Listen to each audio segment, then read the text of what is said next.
I first traveled to Mumbai back in the 1990s when I worked for Shell in the liquid natural gas industry, which is now a very fashionable industry. And I remember on my first visit being struck by the energy and the excitement of the city.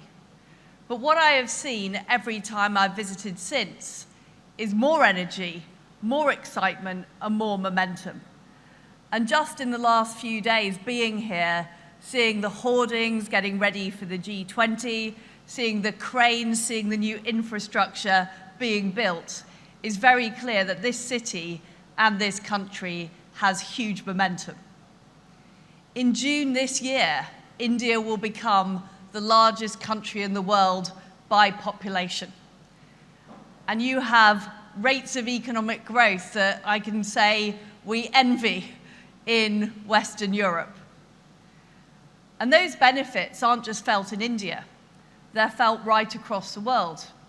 In the UK, India is the second largest investor into the corporate sector in Britain.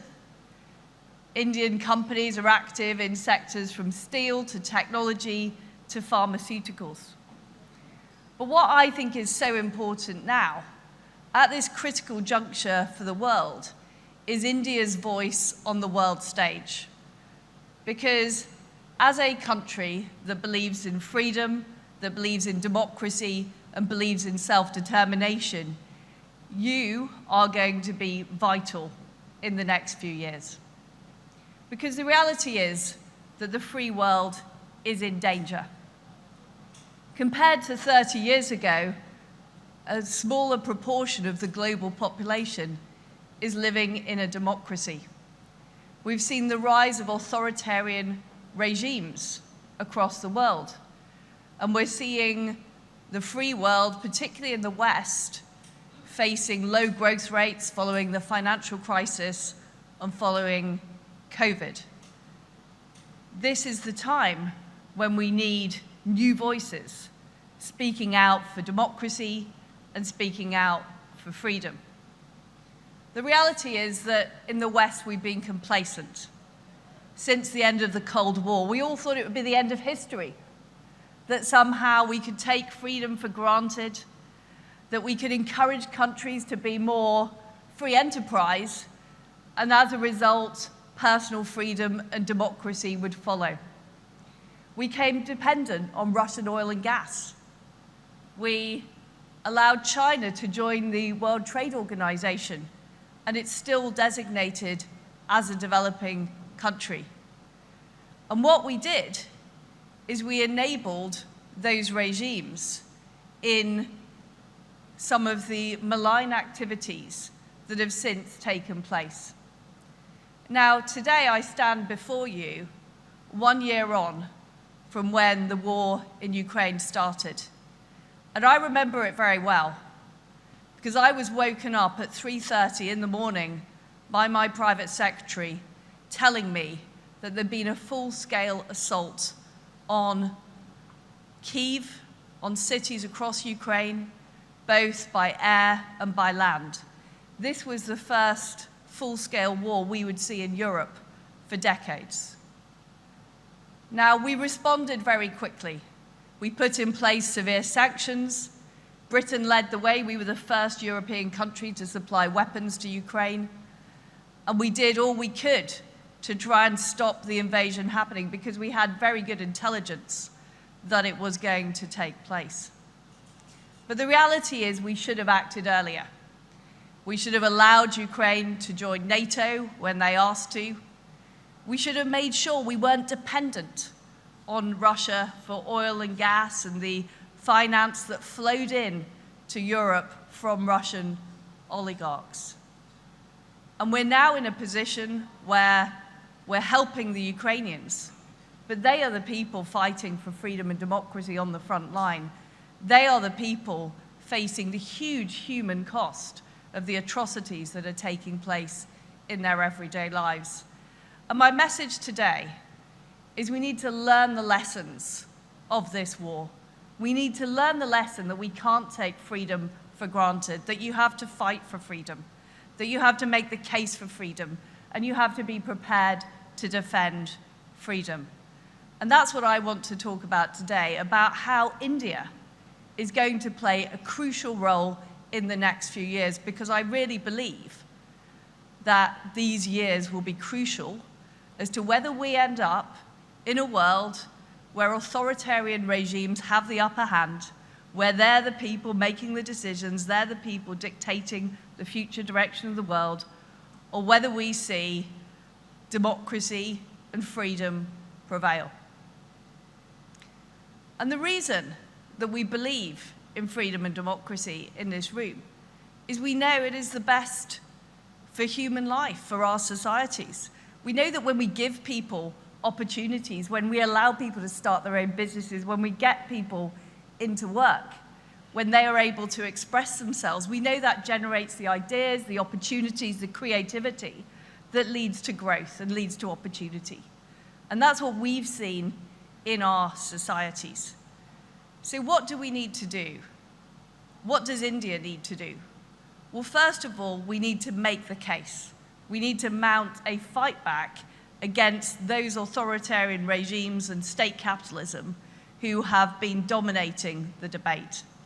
Secondly, we need to make sure that we're working much more closely together economically.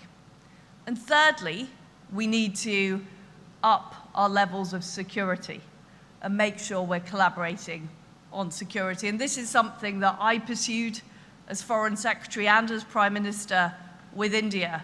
But we need to deepen those relationships, and we also need to extend it to others who want to defend the cause of freedom. So on the economy, we need to make sure that pounds and rupees are being used in the service of freedom and democracy. They're not being used to subsidize coercion and autocracy. So how do we do that? Well, first of all, we need to start at home. We need to make sure we show that democracy and freedom is delivering for people in our countries. And what does that mean? It means that they see their incomes rising year on year. It means that they can aspire to new opportunities, a new home, a new car. They can have the opportunities they see others around the world having. That is vitally, vitally important. And what I see in India is I see new infrastructure being built, I see new industries being developed, I see new investment going in, and those high growth rates being achieved. And that's also what we need to do in countries like the UK. The fact is, since the financial crisis, we've had relatively low growth. And what that leads to is people start to question the system. They start to say, well, in this country over here, I see there are more opportunities. What's wrong with what's happening here?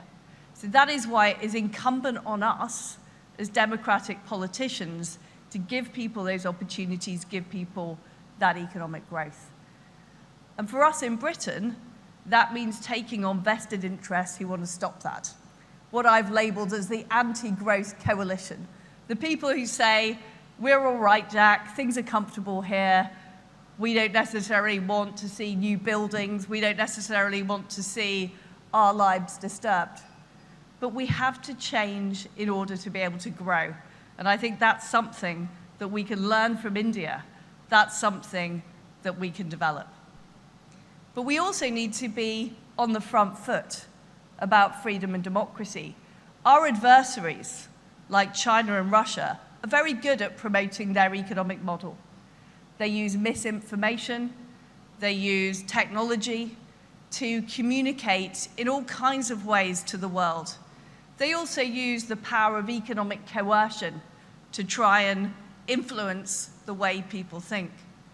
So we've got to stop apologizing for the way our societies work and instead start explaining why they're successful.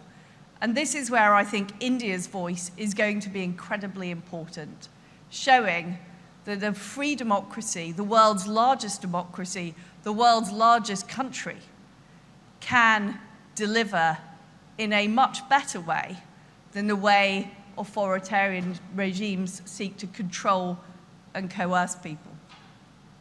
But I don't think any country can do this alone, and we need to act collectively. That's why I'm a great supporter of trading more with our allies like India.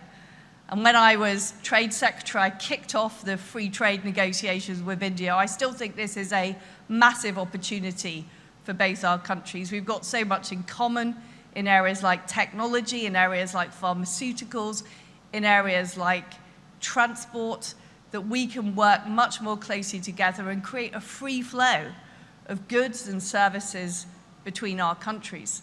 But I also think we need to build on that. The UK is currently also negotiating accession to the CPTPP, which is the Trans-Pacific Trade Area. I would love to see, in due course, India join that trade area so that we are sharing ideas, sharing opportunities with people that share our values and believe in following the rules-based system. I also want to see us work together with like-minded countries to create what I describe as an economic NATO. So what we see is we see authoritarian regimes working together. Xi and Putin have declared themselves best of friends, and they are backing each other up. They're backing each other up in terms of what message they're putting out to the rest of the world. And we, on the side of freedom and democracy, need to back each other up too. And that means working together on trade more closely. It means working together on investment. We know that the Belt and Road Initiative has led lots of countries in debt and lots of countries influenced by China to do things in different ways, to vote in different ways at the UN. We need an alternative that's underpinned by freedom and democracy.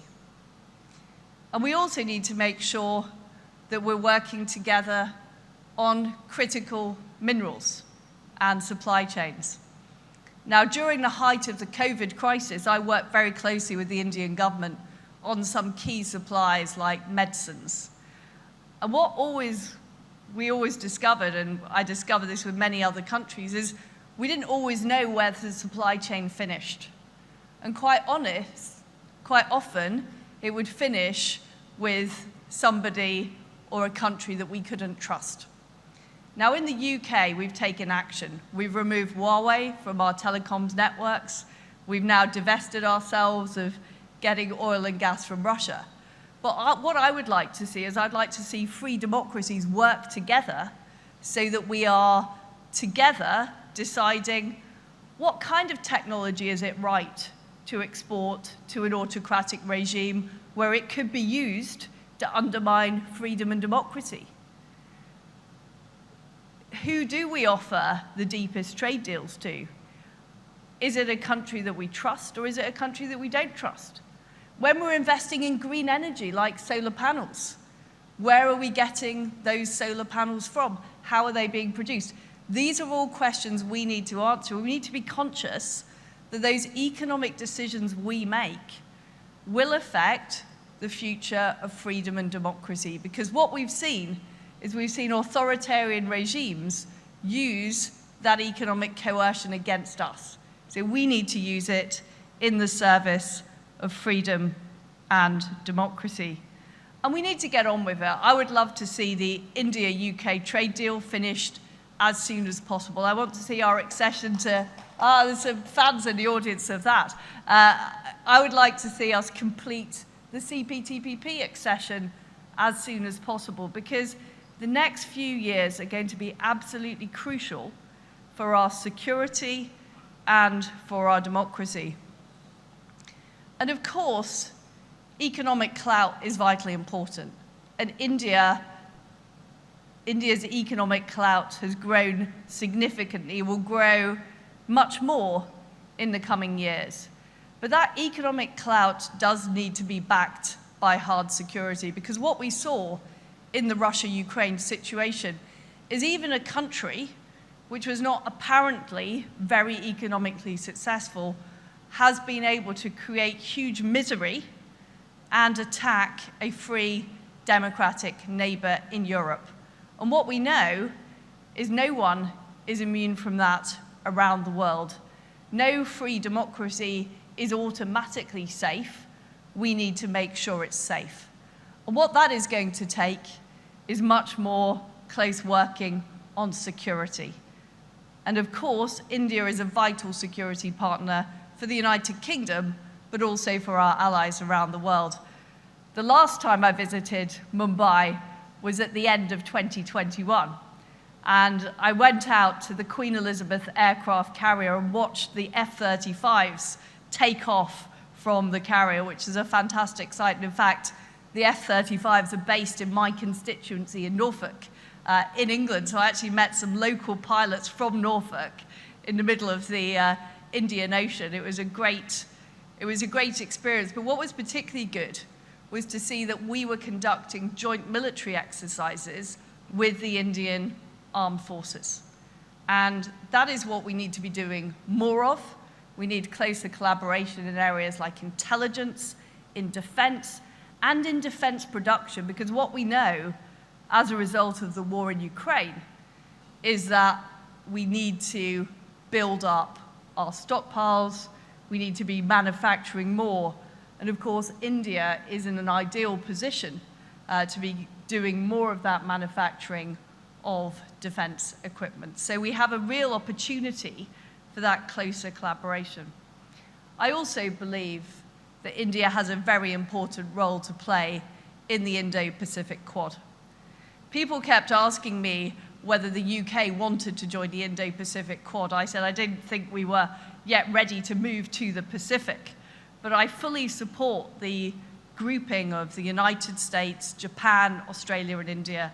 I think that is going to be vitally important for protecting freedom of navigation in the Pacific, and I would like to see that develop into a more formal alliance so that we make sure democracy is protected. Because what we've learned from the war in Ukraine is that if an authoritarian regime feels that there isn't going to be a reaction, then they will act. And we know that President Xi has said that he wants to create one China, that he wants to see Taiwan under Chinese control. I think that would be disastrous. I think that would have implications not just for Taiwan, another free democracy that we simply do not want to see extinguished, but it would also have real implications for the ability for freedom of navigation, for trade, and for security in the Indo-Pacific area. Of course, we need to develop our links with Taiwan economically. That's something that we're doing in the United Kingdom, and we want to see allies do that as well. But we also need to make sure that Taiwan's able to defend itself, because prevention is better than cure. And stepping up our economic efforts to coordinate is going to be very important at this stage before it's too late. And one of my main messages to people here today is we learned the hard way what not preparing looks like with the war in Ukraine. Of course, Putin is responsible for that war. He's the perpetrator. But we all know in Western Europe that we should have done more earlier. Let's learn that lesson for Taiwan. Let's make sure that Taiwan's able to defend itself. And let's make sure that we've built up that economic resilience so that China cannot use economic coercion to achieve the objectives that they either achieve militarily or by that coercion.